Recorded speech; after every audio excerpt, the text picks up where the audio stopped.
आज का पद है गीता भगवान का। इसमें बोला गया है कि अंत वेले में जिसे भगवान याद हैं वो मुक्त है। अगर अंतिम समय आपको भगवान याद है तो आप मुक्त हो। अब कोई बोलेगा अंतिम समय का तो पता ही नहीं कब आ जाएगा अंतिम समय, तो हर समय भगवान का नाम लेना पड़ेगा ना, कि क्या पता अंतिम समय कौन सा हो, अंतिम श्वास मेरी कौन सी है, अंतिम समय कौन सा है, तो कोई भी नहीं जानता। इसलिए हर पल भगवान की भक्ति होनी चाहिए, हर पल भगवान की याद होनी चाहिए। भजन तो गा लेते हो, सुन लेते हो, हर पल याद तुम्हारी हो, हर पल तेरा नज़ारा हो, कि हमको हर पल भगवान तुम्हारी याद रहे और हर पल हमको तुम्हारा नज़ारा दिखे। मतलब सब जगह मैं जहाँ देखूँ वहाँ भगवान में तुम्हीं को देखूँ। तो जब आप हर समय भगवान के ध्यान में रहोगे, भगवान को याद करोगे, तभी मुक्त होगे। वरना अंत वेले की वासना, अंत वेले का सिमरन मनन माया का आपको एक जन्म में और ले जाएगा, और एक जन्म से पता नहीं कितने जन्म में और ले जाए, कौन जान सकता है।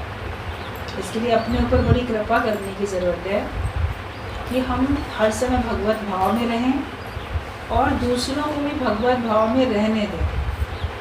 आप दूसरे की वृत्ति भी खंडित नहीं करो।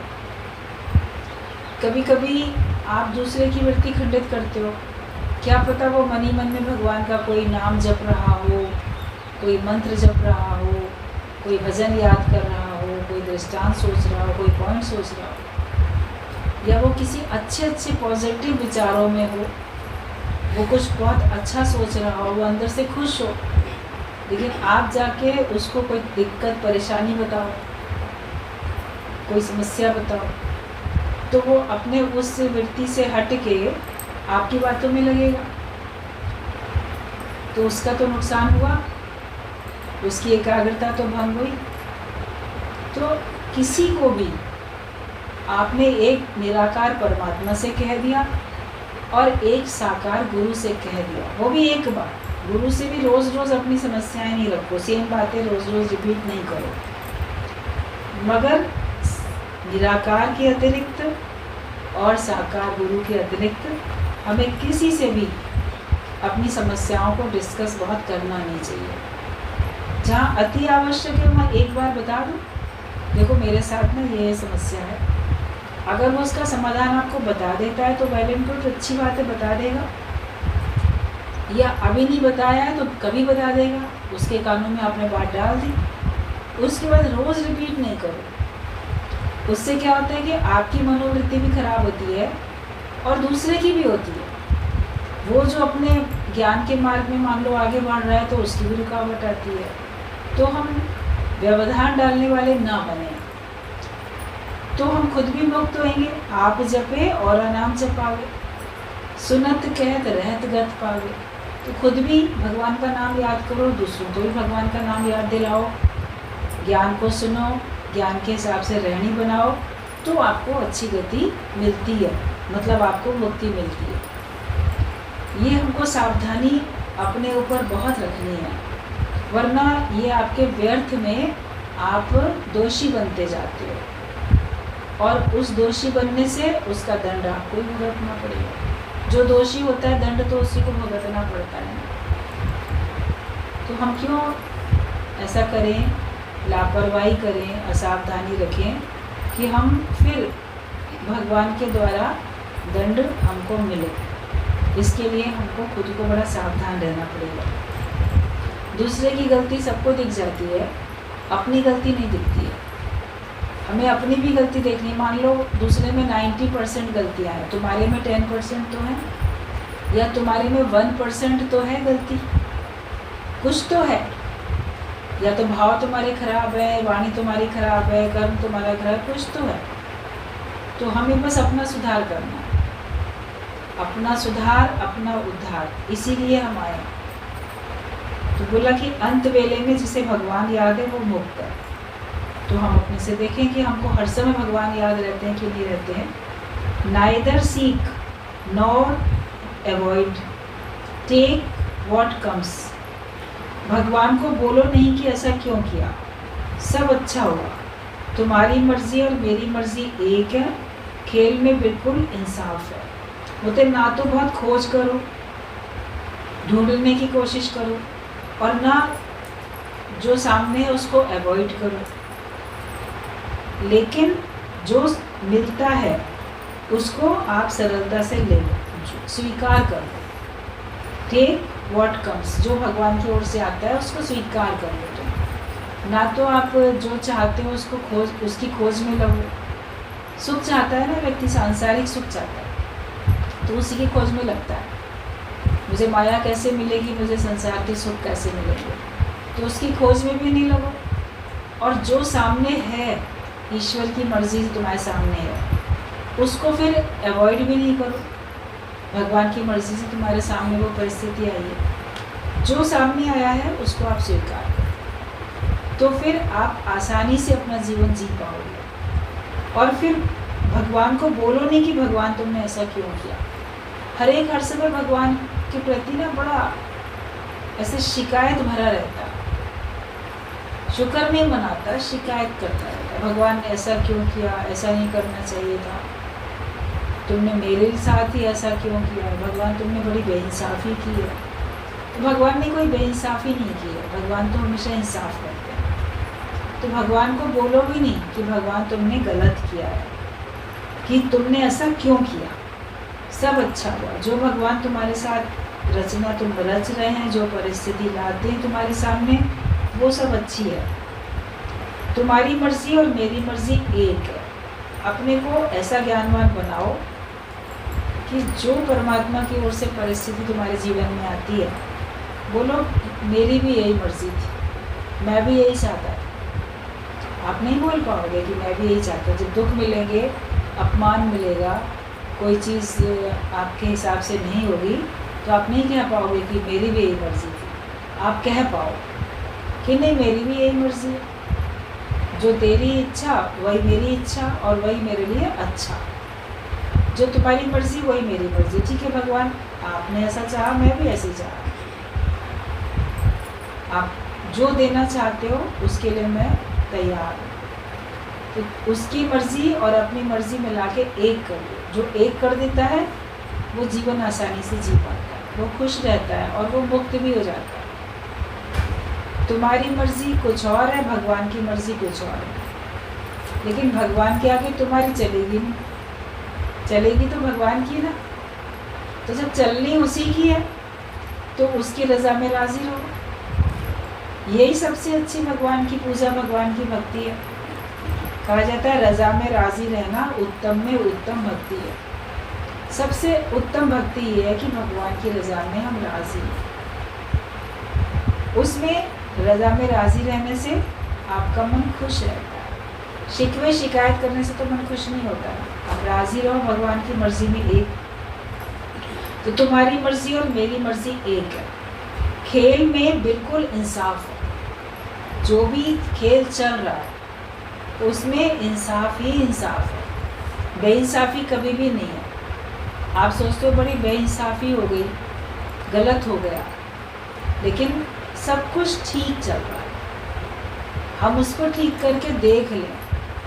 हम उसको ठीक करके नहीं देखते हैं, इसीलिए हमें दिक्कत होती है, इसीलिए हमें को परेशानी होती है। आप अपने इस जन्म के कर्मों को जांच सकते हो, लेकिन जन्म जन्मांतर के कर्मों को तो आप नहीं जान सकते कि मैंने पहले क्या किया था। धृतराष्ट्र जो थे वो जन्म से अंधे थे। मेन स्टोरी तो बता दी जाती है कि ठीक है, उसकी माँ ने जैसे ही उनको देखा, उसके पिता को, तो एकदम से आंखें अपनी बंद कर ली, तो वो अंधे पैदा हुए। एक उस जन्म की बात तो ये आती है कि जो उसने ऐसे आँख अपनी बंद कर ली, तो वो बच्चा जो जन्म लिया तो उसकी आँखें ही नहीं थी। लेकिन जन्म से अंधे होने का तो कोई और भी कारण था। अब उन्होंने बाद में, जब पूरा महाभारत का युद्ध खत्म हो गया और उनके 100 बेटे थे, सारे के सारे कौरव समाप्त हो गए, बहुत दुखी थे, तो भगवान से पूछा मेरे कौन से कर्मों का फल था जो मेरे सारे के सारे जितने भी थे पुत्र पौत्र पूरा खानदान सब मेरा नष्ट हो गया कि आखिरकार ऐसा कौन सा क्या था और ये नष्ट हो गया, और मुझे क्यों अंधा बनाया हुआ। अगर आंखें मेरी ठीक होती तो मैं बड़ा था तो मैं ही राजा बनता, तो इतने सब झंझट ही नहीं होते। इन्हीं बातों के तो झंझट थे कि उसको ना राजा बना के छोटे भाई को बनाना पड़ा।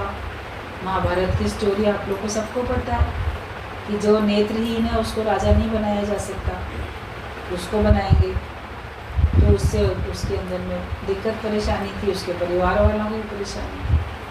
सब ये सब किस्सा कुर्सी का चलता चला आ रहा है पहले से, आगे भी चलता रहेगा, लेकिन गुरु हमको बचा लेता है इन सब बातों से। तो आखिरकार मैं अंधा क्यों बना जन्म से, और मेरे सारे इतने सब मारे क्यों गए। तो भगवान ने कहा ये जन्म जन्मांतर के खेल होते हैं, कब कब का किया हुआ कब हमारे सामने आता है। तो उसने कहा कि मैंने अपने योग बल से अपने पिछले 100 जन्म भी देख लिए, उसमें मैंने ऐसा कोई पाप नहीं किया, इतना जघन्य पाप अपराध नहीं किया कि जो कि मुझे इतना भारी दुख मिले, इतना भारी दंड मिले। तो भगवान ने कहा 100 जन्म के और पीछे 101वें जन्म में तुमने कुछ ऐसा किया था। और वो फिर भगवान ने बताया कि उस समय तुम एक सेठ थे और तुम्हारे पास एक आदमी अमानत के तौर पे अपने 100 तीतर रखवा के गया, तीर्थ यात्रा पे जा रहा था, उसके पालतू थे, वो तीतर पालता था। अब किसके पास रखवा के जाए, किसी के पास इतनी जगह भी नहीं होती है कि दूसरे के पक्षी 100 तीतर रख ले। और ये तो बड़ा जमींदार था, सेठ था, इसके पास तो बहुत बड़ा बड़ा घर था। तो इसने कहा कि आप रख लीजिए इनको अमानत तौर पे, और मैं तो जा रहा हूँ तीर्थ यात्रा पे। अब पहले ज़माने में तीर्थ यात्रा इतनी सरल थोड़ी थी जैसी आ जाए, महीनों लग जाते थे, सालों लग जाते थे, पद यात्रा कर करके लोग जाएं वापस आएँ, कठिन यात्राएं होती थी। बोला वापस आके मैं ले लूँगा अपने ये तीतर। उन्होंने कहा हाँ हाँ कोई बात नहीं, खुशी से रख के जाओ, तुम लौटोगे तो तुमको दे देंगे। तो वो तो लाया था, वहाँ रख के जाने लगा था। सेठ ने अपने नौकरों को आवाज़ दी और कहा जाओ ये तीतर ले जाके ना अंदर रख दो, इतनी ही बात बताई। अब नौकर लोगों ने क्या समझा, इन्होंने ये खरीदे हैं तभी तो अंदर रखवा रहे हैं। ये थोड़ी नौकरों ने समझा कि ये किसी की अमानत है और हमको संभाल के पालना है, इनको नुकसान नहीं पहुंचाना है, इनको वापस भी देना पड़ेगा। नौकरों को क्या पता, ये किसी को बताओ तो पूरी बात तो बताओ, आधी अधूरी बात बताओगे तो नुकसान भी कभी सहना पड़ता है। तो उन्होंने सोचा नौकरों ने ये इन्होंने खरीदे, उन्होंने ले जाके अंदर रख दिए। अब वो जो सेठ था उनके घर में नॉनवेज बनता था, खाते थे सब, तीतर बटेर कबूतर ये सब जो भी कुछ होते हैं नॉनवेज खाने की चीज़ें। तो वो क्या करते थे, फिर नौकर जब खाना बनाते थे तो रोज़ एक तीतर को काट के और उसको पका के बढ़िया बना के दे दें, और वो भी आराम से खाता था। उसने ये नहीं पूछा कि ये कहाँ से लाए क्या है, वो खाओ तो विचार के, खाने से पहले विचार करो ये क्या चीज़ है, कहाँ से आई, कौन लाया, क्या है इसमें। तो ये सब विचार करके खाना चाहिए, बिना विचारे नहीं खाना चाहिए। ये भोजन का नियम होता है कि आप बिना विचारे नहीं खाओ, पूछ लो कम से कम। तो उसने पूछा भी नहीं, वो आराम से खाता था। तो वो रोज़ एक तीतर काट के बना के उसको दे दिया करते थे। और अब 100 तीतर तो 100 दिन में ख़त्म हो गए, खा के ख़त्म। अब वो तो आया कई महीने बाद, 6 महीने बाद समझो लौटा, साल में लौटा। जब वापस लौटा तो बोला बहुत खुशी से कि तीर्थ यात्रा मेरी अच्छे से संपन्न हो गई, सेठ जी मेरे तीतर वापस कर दीजिए, मैं लेके जाऊँ। तो सेठ ने बुलाया नौकरों को, फिर आवाज़ दी जाओ तीतर ले आओ, वो जो तीतर रखवाए थे वो ले आओ। अब वो नौकर तो हक्के बक्के मुँह देखे सेठ का, ये क्या बोल रहे हैं। बोले सेठ जी तीतर, कौन से तीतर। बोले वो जो रखवाए थे बहुत पहले, ये आए थे ना, इन्होंने दिए थे। और पहचान तो रहे थे उस आदमी को। बोले लेकिन वो तीतर अब कहाँ? बोले क्यों? मतलब वो तो आपने खा के ख़त्म कर लिए, रोज़ उन्हीं को तो बना के देते थे, तो हमें क्या पता था कि वो इनको वापस देने हैं। हमने समझा आपने खरीदे हैं खाने के लिए। अब जैसी ये बात सुनी तो उसको कितना दुख लगा। वो तो उसके पालतू तीतर थे, और जो जिसको पालता है उसको बिल्कुल अपनी संतान की तरह पालता है, बच्चों की तरह। तो उसके मुंह से दुख में निकला, अरे तुम क्या अंधे थे? तुमने देखा नहीं, बताया नहीं, तुमने ऐसे मेरे तीतर खा के ख़त्म कर दिए। अब तो चले ही गए वो दुनिया से, क्या करेगा? वो बड़ा दुखी परेशान होके अफसोस करता हुआ चला गया। उसके मुंह से निकला था, तुम क्या अंधे थे? तुमने ऐसे खाते चले गए, तुमने ध्यान नहीं दिया, बताया नहीं कि वो अमानत है। तो उस दुख में जो उसने कहा था कि तुम क्या अंधे थे, उस वजह से उसको जन्म से अंधा बनना पड़ा। और वही 100 तीतर उसके 100 बेटे बन के आए, और जैसे उसने उनके मृत्यु के दुख को अनुभव किया था, अपने पालतू 100 तीतर के मृत्यु के दुख को जो उसने अनुभव किया था, तो उसको भी उन 100 बेटों के मृत्यु का दुख अनुभव करना। तो ये कर्म का खेल है, कर्म का हिसाब किताब है। कब का किया हुआ हमको कब किस तरीके से भुगतना पड़ता है। वे भोगे बिन छूटे नहीं, कर्म गति बलवान। जब मनुष्य समर्थ होता है और अज्ञानी है, ना समझ है, तो वो अनजाने में बहुत सारे बदकर्म बनाता है, और कभी जानबूझकर भी बनाता है। मैं ना इसको कष्ट दूंगा, मैं ना इसको परेशान करूंगा, और कभी अनजाने में उससे हो जाता है।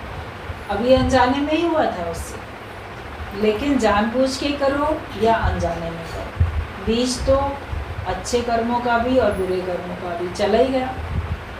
उसका तो पौधा बनेगा, उसका तो फल निकलेगा ही निकलेगा, और उसका फल तुमको खाने को। बाकी सब बीजों को तो, उनके फलों को तो आप कह सकते हो कि चलो बांट दें। आपके घर में पेड़ है, उसमें फल लगे तो आप कई लोगों को बांट के खा सकते हो। लेकिन कर्म का, एक कर्म का बीज जो उसका फल फिर काफ़ी कई गुना होके मिला, वो फिर आप बांट नहीं सकते, वो पूरा आप ही को खाना पड़ेगा। भोगे बिन छूटे नहीं, कर्म गति बलवान। इसीलिए ये बात बोली गई है। तो सावधानी हर एक को रखनी है, बहुत सावधानी की ज़रूरत है ज्ञान के मार्ग में चलने में भी, कि आपके द्वारा कोई भी ऐसा कार्य ना हो जो कि आपको आपके श्रेय साधन से गिरा दे। इस पद्धति जो नर चूके तो आए जाए दुख का। मनुष्य जन्म हमको मिला है, अगली बार हमको मनुष्य जन्म मिलेगा कि नहीं मिलेगा, ये डिपेंड करता है कि आप अपने आप को उतना ज़्यादा ऊंचा उठा पाए कि गिराया आपने। क्या, किस भावना में रहो, जिस भावना में रहोगे वैसे ही आपको फल भुगतना भी पड़ेगा। तो खेल में बिल्कुल इंसाफ है। जो भी खेल तुम खेल रहे हो और जो भगवान की तरफ से खेल तुमको दिख रहा है, उसमें इंसाफ हो रहा है। ये मत बोलो बेइंसाफ़ी हो रही है, बेइंसाफ़ी नहीं होती। भगवान के राज्य में बेइंसाफ़ी नहीं है। तो यहाँ ना रिश्वत है ना सिफारिश है, यहाँ पे केवल इंसाफ ही इंसाफ है। और जगह तो लोग रिश्वत लेके या किसी की सिफारिश आ गई वो सुन के बेइंसाफ़ी कर सकते, लेकिन भगवान नहीं करेगा। वो तुमको तुम्हारी किए का दंड तुमको देगा ही देगा। तो तुम जो हो इंसाफ देखो। तो क्वेश्चन पूछा है, are you really grateful for the good already received? कि क्या तुम सचमुच में उस चीज़ जो तुमको कुछ अच्छा होके मिल रहा है, क्या तुम सचमुच में उसके लिए शुक्रगुजार होते हो? जो कुछ भी है, क्या तुम सचमुच में उसके लिए शुक्रगुजार हो, थैंकफुल हो, या आप शुक्राने नहीं गाते, शिकायतें करते? जो कुछ भगवान की ओर से मिला उसमें हमको शुक्र मनाना चाहिए। शुक्र है इतना भी तो मिला, इतना भी नहीं मिलता तो क्या कर सकते? एक भी ना दे 10 भी हमले तो मोड़ा तो क्या कर? जितना है वो बहुत लोगों से अच्छा है। कई लोगों के पास तो इतना भी नहीं है। आपके पास जो जो कुछ है उसकी लिस्ट बनाओ और फिर थोड़ा सर्वे कर लो अपने चारों तरफ। कई लोग ऐसे मिलेंगे कि उनके पास ये सब नहीं है जो आपके पास है। लेकिन अच्छे विचार हैं तो आप खुश रह सकते हो, ज्ञान के विचार हैं वो आपको सुखी रख सकते हैं, क्योंकि सुख है एक विचार है। ज्ञान के विचारों में ही सुख है और किसी विचार में सुख नहीं है। ज्ञान का विचार रखोगे तभी तुम सुखी रह सकते हो।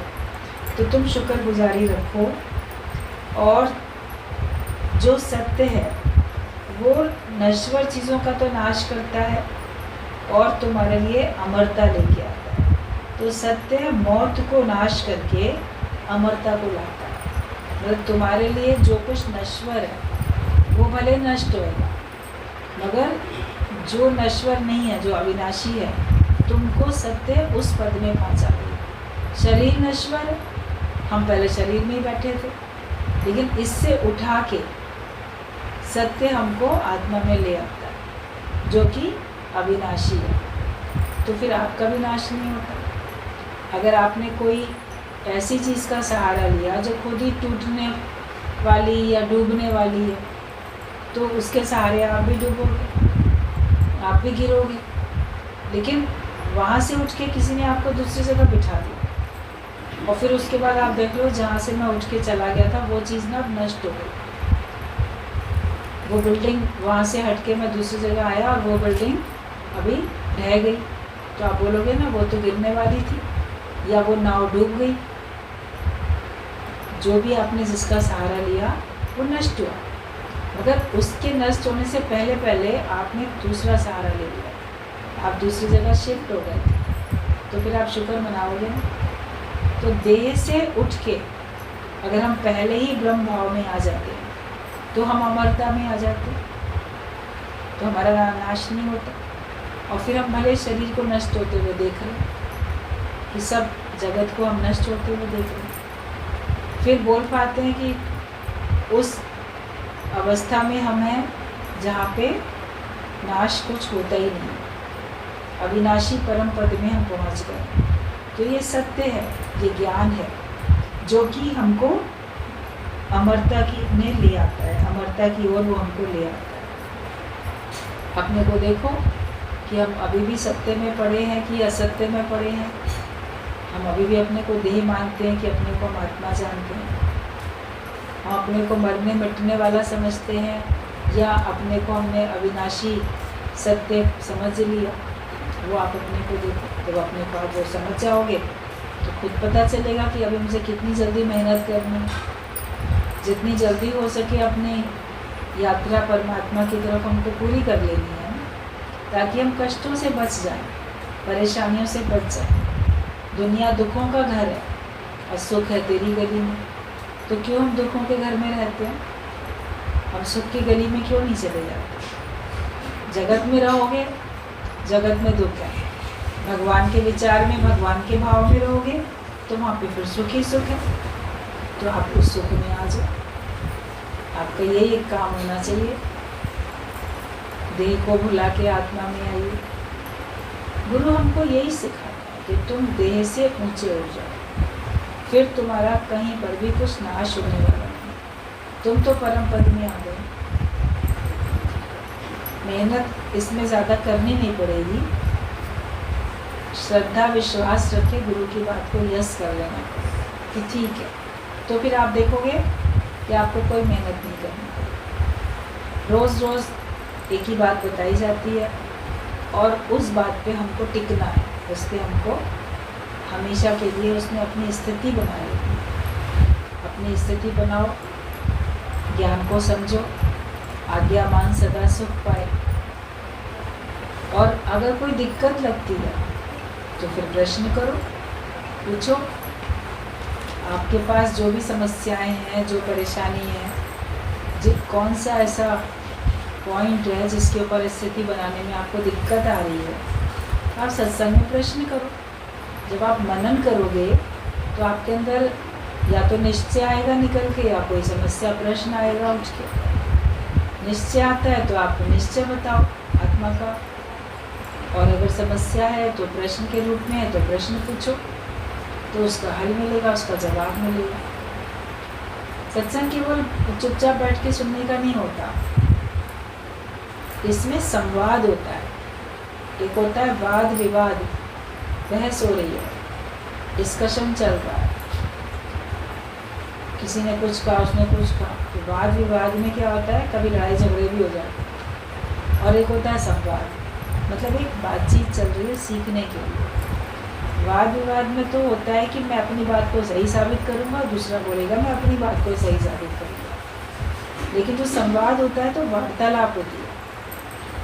और गुरु से हम ऐसा संवाद करते हैं कि जिसमें हम सीखने के भाव से बैठते हैं, अपने अज्ञान को दूर करने के लिए करते हैं।